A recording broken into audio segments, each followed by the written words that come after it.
இந்த ஒளி தத்துவம் மூலமாக நாம பார்க்க போறோம். பரிகாரங்கள் அது மாதிரி மூட நம்பிக்கையில போகாமல் ஒரு கிரகங்கள் எப்படி இருந்ததுன்னா ஆர்டிபிஷியல் இன்டெலிஜென்ஸ் இந்த மாதிரி லேட்டஸ்ட் டெக்னாலஜியில் இருக்கிறவங்களுக்குலாம் நல்ல உயர்வை கொடுக்கக்கூடிய கொஞ்சம் சாந்தப்படுத்தி நீங்க வாழ வேண்டிய கொஞ்சம் பக்குவப்படக்கூடிய அமைப்புகள் தேவைப்படுகிறது.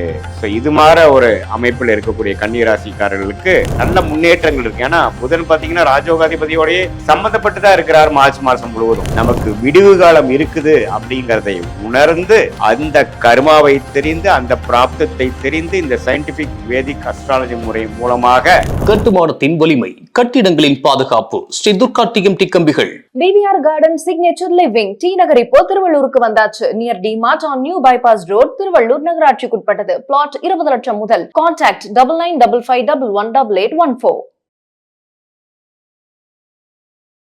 வணக்கம், நான் உங்கள் அன்பான சயின்டிபிக் வேதிக் அஸ்ட்ராலஜர் அஸ்ட்ரோரண்டி பேசுகிறேன். நல்லது நினைப்போம், நல்லதே நடக்கும். பாத்தீங்கன்னா இந்த மார்ச் 2026 கன்னி ராசிக்காரர்களுக்கு எப்படி இருக்க போகுதுங்கிறது இந்த வீடியோல பார்க்க போறோம். சயின்டிபிக் வேதிக் அஸ்ட்ராலஜி முறையில எதையும் மிகைப்படுத்தாமல் உள்ளது உள்ளவாறு அறிவியல் சார்ந்த கலையாகிய இந்த ஒளி தத்துவம் மூலமாக நாம பார்க்க போறோம். பரிகாரங்கள் அது மாதிரி மூட நம்பிக்கையில போகாமல் ஒரு கிரகங்கள் எப்படி இருந்ததுன்னா வாழ்க்கையில எது மாதிரி ஒரு தாக்கத்தை கொடுக்க போறார், கன்னி ராசிக்காரர்களுக்கு மார்ச் மாசம் எது மாதிரி ஒரு அமைப்பு கொடுக்குது அப்படிங்கறத துல்லியமா மிகைப்படுத்தாமல் பார்க்க போறோம். பாருங்க குரு 10ஆம் இடத்துல இருக்கிறார், சனி 7ஆம் இடத்துல இருக்கிறார், ராகு 6ல, கேது 12ல. இப்ப கன்னிராசிக்கு 6ஆம் இடத்துல பாத்தீங்கன்னா கிட்டத்தட்ட 4 கிரகங்கள் கன்னிராசிக்கு மிகவும் ஒரு மாதிரியான பலனை, தீய பலனை கொடுக்கக்கூடிய அட்டமாதிபதியாகிய செவ்வாய் 6ஆம் இடத்தில், ராகு 6ஆம் இடத்தில், சூரியன் 6ஆம் இடத்தில், ராசி அதிபதியாகிய புதன் 6ஆம் இடத்தில். இது எல்லாமே 6ஆம் இடத்துல இருந்து ராகுவோட சேரும் பொழுது கொஞ்சம் பார்த்திருக்கணும். உடல் உபாதைகள், கடன், நோய், வம்பு, வழக்கு இதெல்லாம் கொஞ்சம் கொடுக்கக்கூடிய அமைப்புகள் இருக்கு. குருவின் பார்வை நிவர்த்தி, குருவின் பார்வை இருக்கிறதுனால சமாளிச்சுக்கலாம், ஒன்னும் பிரச்சனை இல்லை அப்படிங்கறதை நீங்கள் புரிந்து கொள்ள வேண்டும். இது மாதிரி ஒரு அமைப்புல இருக்கும் பொழுது இப்போ கன்னிராசிக்காரர்களுக்கு மார்ச் 2026 ராசி அதிபதியாகிய புதன் கிட்டத்தட்ட ஓரளவுக்கு தள்ளி இருந்தாலும் சூரியன் ராகுவோட சேர்ற கிரகண விஷயங்கள் கொஞ்சம் ஒரு மாதிரியான ஒரு அமைப்பை கொடுக்கிறார். அதனால கொஞ்சம் கடன் விஷயங்கள், பண விஷயங்கள், இது மாதிரி விஷயத்துல எல்லாம் கொஞ்சம் கேர்ஃபுல்லா இருக்கணும். குடுக்கல் வாங்கல், வெளிநாடு விஷயங்கள் எல்லாம் கொஞ்சம் பார்த்துக்கணும். மற்றபடி ராஜோகாதிபதி 7ஆம் இடத்துல உச்சம் பெறுவது அருமை. சில பேருக்கு திருமண விஷயங்கள், சுப விஷயங்கள் நடக்கிறது, காதல் திருமண விஷயம் நடக்கிறது, பார்ட்னர்ஷிப், நல்ல ஒரு பார்ட்னர்ஷிப் கிடைக்கிறது, ஃபண்டிங் கிடைக்கிறது. அதே சமயத்துல மாணவர்களுக்கு வேணுங்கிற படிப்பு என்ன படிக்கணுங்கிறதுல நல்ல தீர்க்கு. ஏன்னா பாத்தீங்கன்னா உங்களுக்கு என்னதான் புதன் 6ஆம் இடத்துல சேர்ந்திருந்தாலும் செவ்வாயோட தள்ளி போயிட்டார். செவ்வாய் ஒரு 2 டிகிரி 3 டிகிரியில இருக்கிறாருன்னா புதன் பாத்தீங்கன்னா 27 டிகிரி போயிட்டார். அதனால கன்னிராசிக்காரர்களே பாதிக்காது. மாணவர்களுக்கு இன்னுமே கிளாரிட்டி கிடைக்கக்கூடிய அமைப்பு இருக்கு. ஒரே விஷயம் ஹெல்த் தான் நீங்க பாத்துக்கணும். புதன் குருவின் பார்வையில் இருக்கிறதுனால நல்ல படிப்புல கிளாரிட்டி, நல்ல மெமரி பவர், என்ன படிக்கணும், ஹையர் ஸ்டடிஸ் என்ன, எல்லாத்துலயும் நல்லா வரும். ஐடி துறை, ஆர்டிபிஷியல் இன்டெலிஜென்ஸ் இந்த மாதிரி லேட்டஸ்ட் டெக்னாலஜியில் இருக்கிறவங்களுக்குலாம் நல்ல உயர்வை கொடுக்கக்கூடிய ஒரு அமைப்பு இருக்கு. ராஜோகாதிபதியாகிய சுக்கிரன் உச்சம் பெறுகிறார் மாதம் முதல்லயே. இது பாத்தீங்கன்னா மார்ச் 15 அப்புறம் சூரியனும் பாத்தீங்கன்னா 7ஆம் இடத்துல போறது நல்லது. ஆனா சனியோட சேர்றார். சில இல்லத்துல, அதாவது கணவனா இருந்த மனைவி, மனைவியா இருந்த கணவனோட கொஞ்சம் பார்த்து பழகக்கூடிய அமைப்பு, அம்மா ஆர்குமெண்ட்ஸ் போகாமல் அட்ஜஸ்ட் பண்ணி போகக்கூடிய அமைப்புகள் கன்னிராசிக்காரர்களுக்கு மாதத்தின் 2nd வீக் 3rd வீக்கு அப்புறம் வரக்கூடிய அமைப்புகள் இருக்கு. மாதத்தின் முதல் 2 வாரம் ஓரளவுக்கு பண விஷயங்களும் உடல் விஷயம் மட்டும் கொஞ்சம் கேர்ஃபுல்லா இருக்கணும். மற்றபடி எல்லாமே ஓரளவுக்கு பரவாயில்லான ஒரு அமைப்பு இருக்கு. வெளிநாடு வாய்ப்புகள் தேடி வருகிறது. விசா கிடைக்காதவங்களுக்கு விசா கிடைக்கக்கூடிய அமைப்புகள் இருக்கு. ஆனா என்ன கொஞ்சம் டென்ஷன் கொடுக்கும். ஏன்னா ராகு உள்ள சம்பந்தப்படுறாரு இல்லைங்களா? அதனால கொஞ்சம் டென்ஷனா இருக்கும். மனம் கொஞ்சம் சாந்தப்படுத்தி நீங்க வாழ வேண்டிய கொஞ்சம் பக்குவப்படக்கூடிய அமைப்புகள் தேவைப்படுகிறது. இது மாதிரி ஒரு அமைப்பில் இருக்கக்கூடிய கன்னிராசிக்காரர்களுக்கு கொஞ்சம் மார்ச் மாதம் பாத்தீங்கன்னா ஓரளவுக்கு பொறுமையா இருந்து கடந்து வந்துட்டீங்கன்னா அடுத்த வரக்கூடிய அமைப்புகள்லாம் அருமையா இருக்கு. ஏன்னா புதன் 10க்கு போறார், சுக்கிர ராஜோகாதிபதியோட சேர்றார், அருமையான அமைப்புகள்லாம் இருக்கு. நல்ல முன்னேற்றங்கள் இருக்கு. ஏன்னா புதன் பாத்தீங்கன்னா ராஜோகாதிபதியோட சம்பந்தப்பட்டுதான் இருக்கிறார் மார்ச் மாசம் முழுவதும்.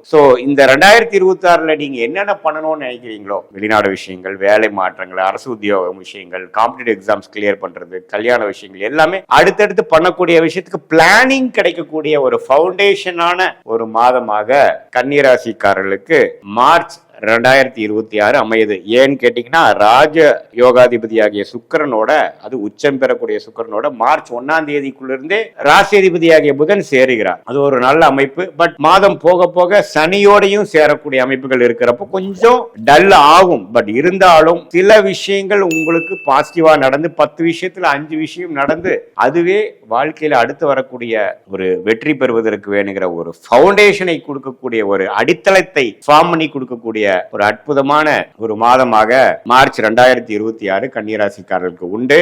இது வந்து ஒரு பொதுவான பலனை தவிர நீங்க எந்த தேதியில, எந்த நேரத்துல, எந்த ஊர்ல பிறந்தீங்க வச்சு நீங்க உங்களுடைய ஜாதகத்தை போட்டு நீங்க எந்த லக்னத்துல பிறந்தீங்க, நீங்க வந்து கன்னிராசியா இருந்து, அதாவது நீங்க வந்து அஸ்த நட்சத்திரத்துல பிறந்திருந்தாலும் சரி, உத்திர நட்சத்திரத்துல பிறந்திருந்தாலும் சரி, சித்திரை நட்சத்திரத்துல பிறந்திருந்தாலும் சரி, உங்களுடைய லக்னம் என்னங்கிறது வைத்து அந்த லக்னாதிபதி எப்படி இருக்கிறார், உங்களுடைய ராசி அதிபதி எப்படி இருக்கிறார் வச்சு பார்த்தோம்னா லக்னாதிபதியோட அமைப்பு, ஸ்தானபலம், திக்பலம், இப்போ உங்களுக்கு என்ன தசை நடந்து கொண்டிருக்கிறது, புக்தி என்ன நடக்குது, தசநாதனும் புக்திநாதனும் இப்ப நம்ம பேசின கோச்சாரத்தில் டிரான்சிட் அஸ்ட்ராலஜில எது மாதிரி ஒரு தாக்கத்தை கொடுக்கிறார், குருவின் பார்வையில் இருக்கிறாங்களா, ஒருங்கிணைத்து பார்க்கும் பொழுது உண்மையே துல்லியமான பலன்களை நாம வந்து செய்ய முடியும். அது மூலமாக நீங்க என்ன பலன் வருதோ அதுக்கு தகுந்த மாதிரி உங்களுடைய வாழ்க்கை திட்டங்களை தீட்டி தேவையற்ற முயற்சிகளை தவிர்த்து எந்த திசையில், எந்த டைரக்ஷன்ல நம்ம போனோம்னா நமக்கு விடிவு காலம் இருக்குது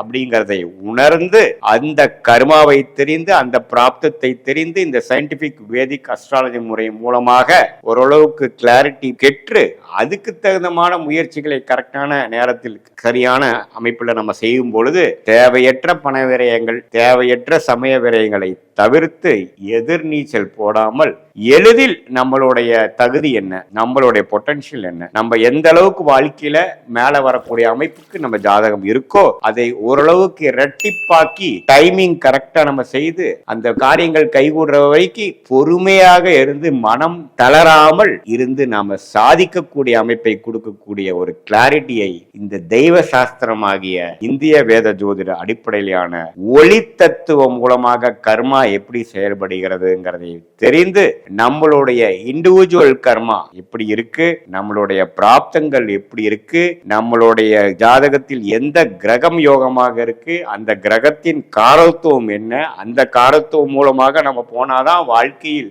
எளிதில் வெற்றி பெற முடியும். நம்மளுடைய பிராப்தம் அங்கதான் இருக்கிறது. எந்த ரிசல்ட் அதிகமா நமக்கு எதுல கிடைக்கும், எந்த மாதிரி துறையில போனோம்னா நமக்கு ஈஸியா எளிதில் வாழ்க்கையில் வெற்றி பெற முடியும், எதிர்நீச்சல் போட வேண்டியதில்லை. எந்த மாதிரி துறை, எது மாதிரி படிப்பு, எது மாதிரி அமைப்பு நமக்கு ஜாதகத்துக்கு செட் ஆகாது அப்படிங்கிற விஷயங்கள்லாம் மிகைப்படுத்தாமல் பொறுமையாக துல்லியமாக நாம் சயின்டிபிக் வேதிக் அஸ்ட்ராலஜியில் பார்க்கும் பொழுது கண்டிப்பாக வாழ்க்கையில் எளிதில் வெற்றி பெற முடியும் என்று சொல்ல விரும்புகிறேன். மீண்டும் மற்றொரு காணொலியில் சந்திப்போம். நன்றி, வணக்கம். இந்த வீடியோ உங்களுக்கு பிடிச்சிருந்தா லைக் பண்ணுங்க, ஷேர் பண்ணுங்க, கமெண்ட் பண்ணுங்க. மறக்காம பெல் பட்டனை கிளிக் பண்ணிட்டு பக்தி கஃபே தமிழ் சேனலை சப்ஸ்கிரைப் பண்ணிடுங்க.